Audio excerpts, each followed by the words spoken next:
داری ہے اس کو سکھائے۔ اللہ تعالیٰ قرآن کریم میں کیا فرماتے ہیں سنیے ذرا، ارشاد باری تعالیٰ ہے یا ایھا الذین آمنوا قوا انفسکم واہلیکم نارا، اے ایمان والو اپنے آپ کو بھی اور اپنے اہل و عیال کو بھی دوزخ کی آگ سے بچاؤ۔ وقودها الناس والحجارہ، جس آگ کا ایندھن انسان اور پتھر ہیں، اس آگ میں جانے سے اپنے آپ کو بھی بچاؤ اور اپنے اہل و عیال کو بھی بچاؤ۔ اور قرآن کریم میں اللہ اپنے محبوب صلی اللہ علیہ وسلم کو مخاطب کر کے یوں فرماتے ہیں اے میرے محبوب وَأَمُرْ أَهْلَكَ بِالصَّلَاةِ وَاصْطَبِرْ عَلَيْهَا لَا نَسْأَلُكَ رِزْقًا، اے میرے محبوب اپنے گھر والوں کو بھی نماز کا پابند بنائیے، اپنے گھر والوں سے بھی نماز کی پابندی کرائیے، خود بھی اس کا اہتمام کیجئے۔ لا نسألک رزقا نحن نرزقک، ہم آپ سے روزی نہیں کمانا چاہتے، روزی کا ذمہ تو ہم نے لیا ہوا ہے، آپ کی ذمہ ہم نے تربیت اور تعلیم رکھی ہے۔ شوہر کی ذمہ لازم ہے اولاد کو، بیوی کو، بچوں کو نماز روزے کی کیا کرے، تلقین کرے، تعلیم دے۔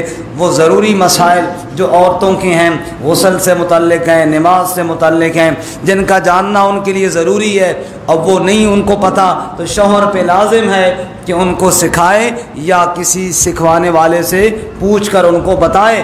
یہ شوہر کی کیا ہے، ذمہ داری ہے۔ یہ شوہر کی کیا ہے جی، ذمہ داری ہے، ذمہ داری ہے۔ اللہ عمل کی توفیق عطا فرمائے۔ اسی طرح عورتوں کو سمجھانا قرآن نے باقاعدہ حکم دیا ہے۔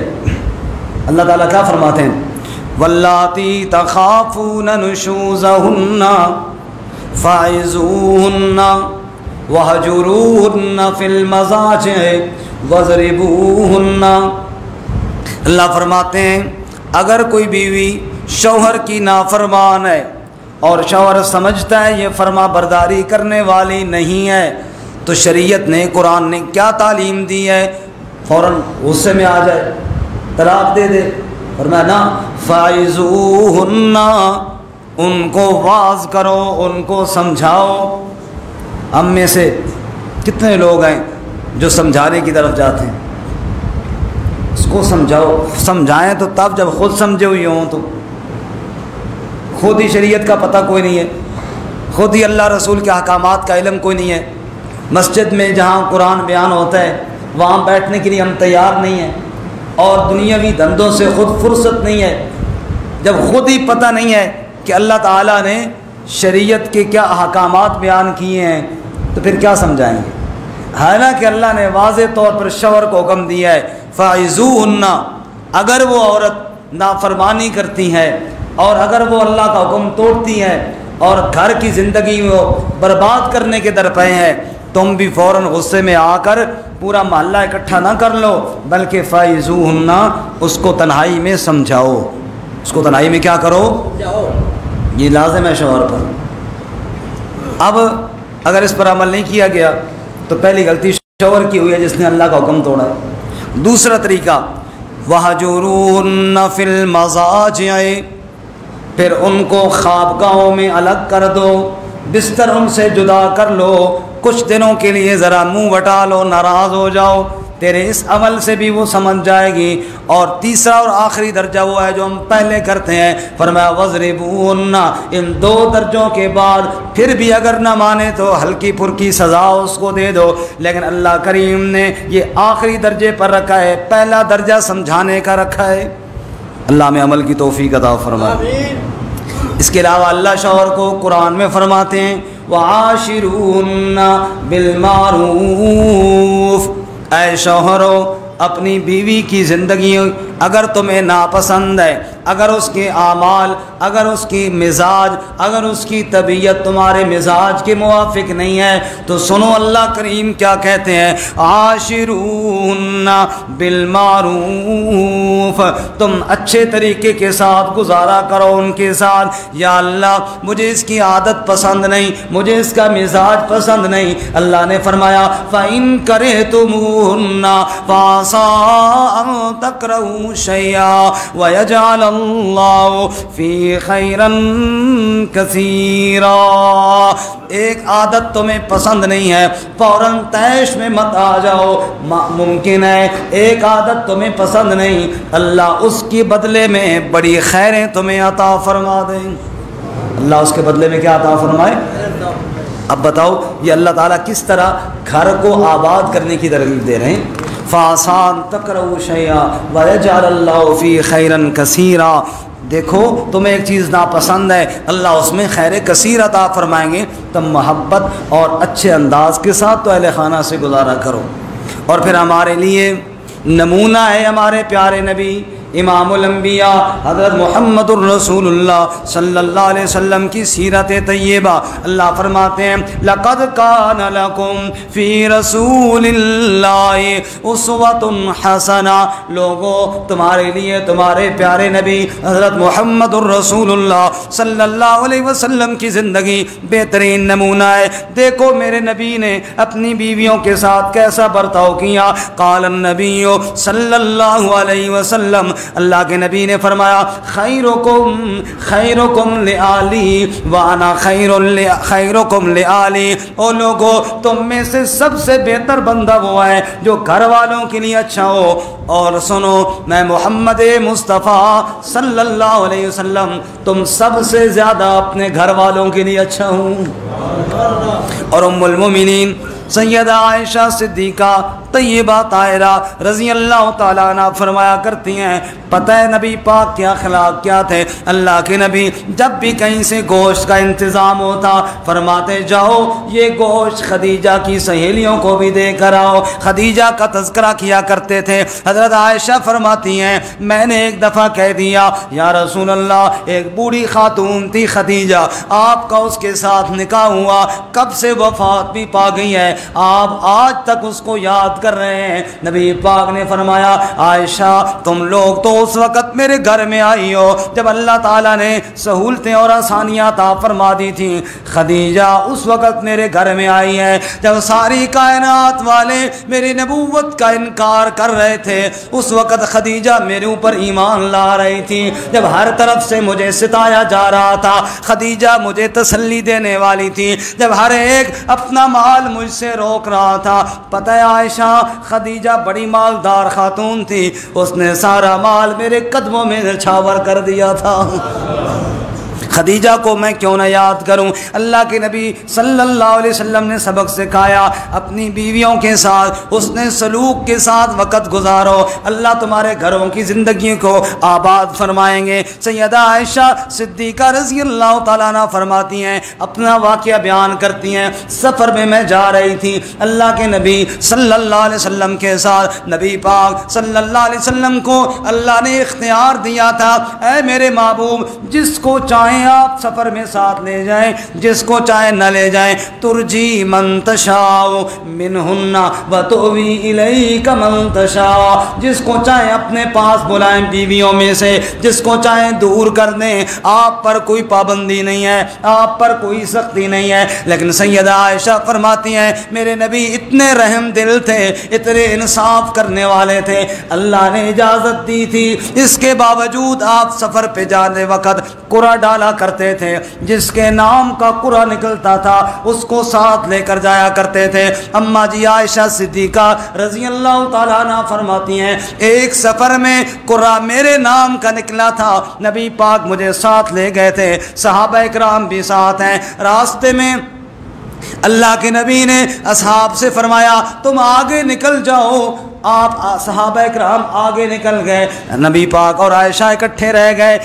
نبی پاک نے فرمایا عائشہ تنہائی کا معاملہ ہے، چلو ذرا دوڑ لگاتے ہیں۔ حضرت عائشہ فرماتی ہیں نبی پاک دو جہانوں کے سردار، نبیوں کے امام، اور اپنی بیوی عائشہ کے ساتھ دوڑ لگا رہے۔ کہو سبحان اللہ۔ کتنا اچھا اخلاق ہے، کتنا پیارا درس دیا امت کو۔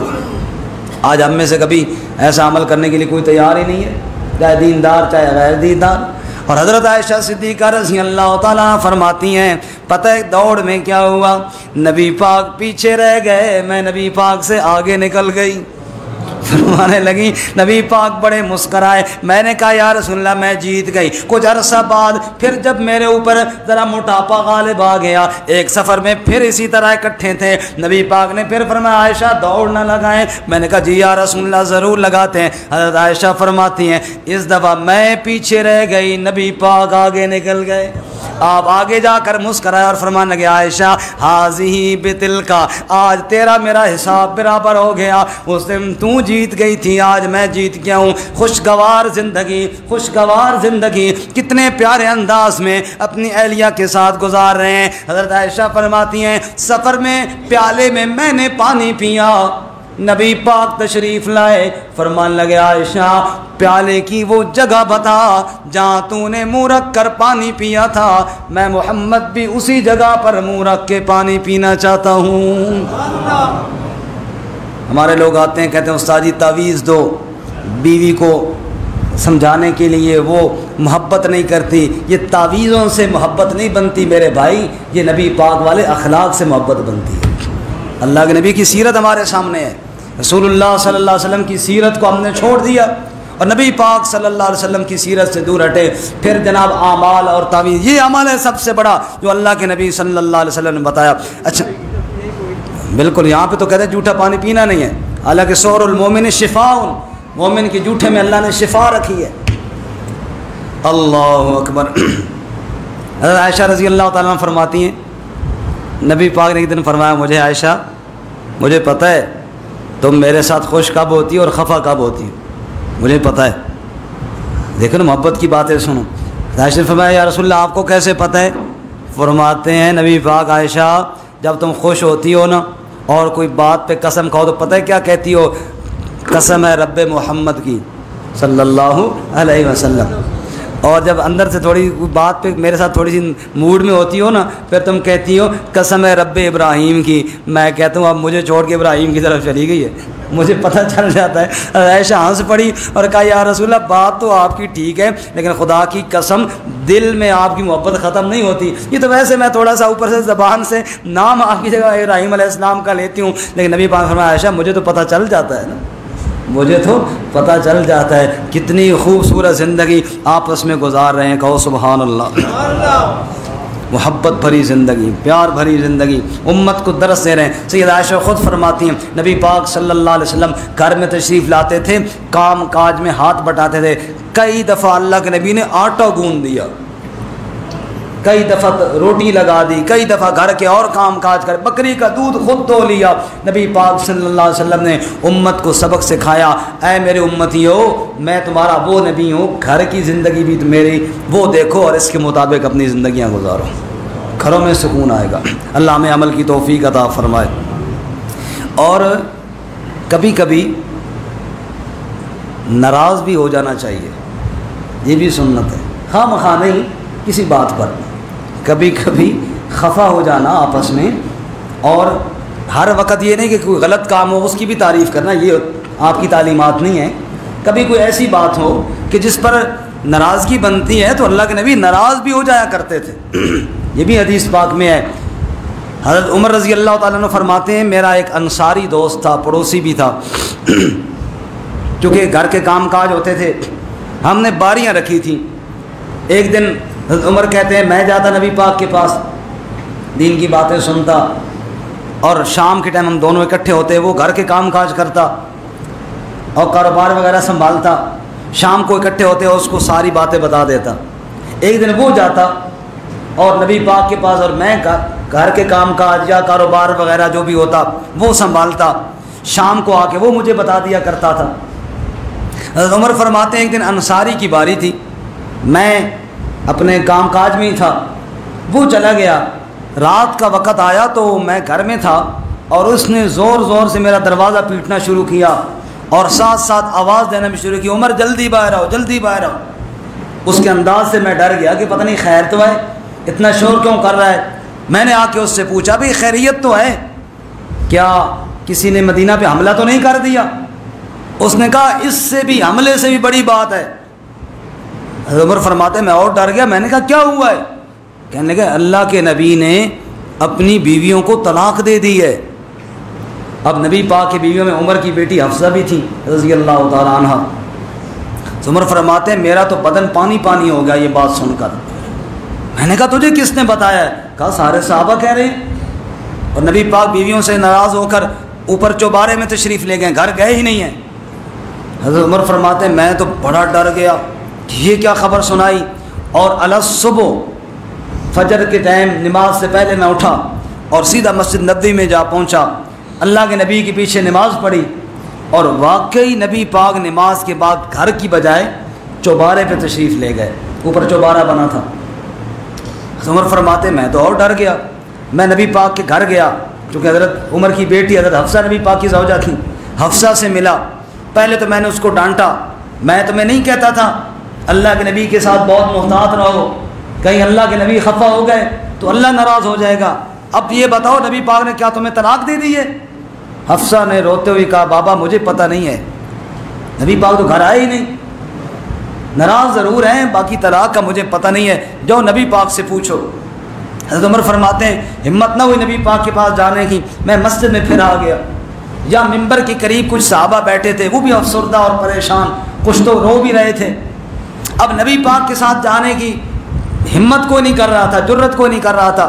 حضرت عمر فرماتے پھر میں نے ہمت کی اور میں نے جرت کی، چوبارے کی طرف گیا تو حضرت رواح آگے دربان کھڑے ہوئے تھے، نبی پاک کے دربار کے دربان کھڑے ہوئے تھے۔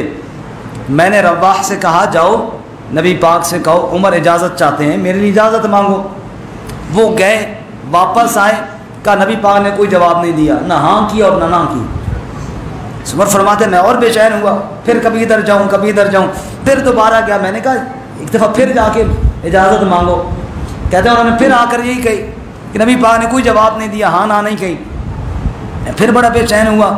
تیسری دفعہ حضرت عمر فرماتے میں نے ذرا اونچی آواز سے کہا تاکہ نبی پاک بھی سن لیں، میں نے کہا روا جاؤ نبی پاک کو میرا نام لے کر بتاؤ کہ باہر عمر اجازت مانگ رہے ہیں، اور ساتھ یہ بھی بتاؤ کہ اگر آپ کی ذہن میں یہ بات ہو کہ میں حفصہ کی سفارش کے لیے آیا ہوں تو قطعاً ایسی کوئی بات نہیں ہے، اگر آپ مجھے حکم دیں کہ عمر اپنی تلوار لے جاؤ اور اپنی بیٹی کا سر اڑا دو تو میں ابھی اس کے لیے تیار ہوں، میں کوئی سفارش کے لیے نہیں آیا ہوں، میں صرف ملنے کے لیے آیا ہوں۔ حضرت عمر فرماتے میں نے یہ بات اونچی کہی، نبی پاک تک یہ آواز پہنچ گئی، آپ نے فرمایا عمر کو بھیج دو اوپر، اجازت مل گئی۔ حضرت عمر فرماتے میں گیا، یہی وہ موقع ہے بڑا مشہور، شاید آپ نے پہلے سنا ہوگا۔ حضرت عمر ایک دفعہ نبی پاک کے پاس گئے، بان کی چارپائی پر اللہ کے نبی لیٹے ہوئے تھے، آپ اٹھے تو پیٹھ پر بان کے نشان پڑے ہوئے تھے، کھونٹی کے اوپر تھوڑے سے جو لٹک رہے تھے۔ عمر رو پڑے یہ دیکھ کر، یا رسول اللہ کیسر و کسریٰ کے بادشاہ دنیا کی لذتیں لیں اور دو جہاں کا سردار بان کی بٹی ہوئی ننگی چارپائی پہ لیٹا ہوا ہو اور کھانے کے لیے چھوڑے سے جو پڑے ہوئے ہوں اور کوئی چیز بھی نہ ہو۔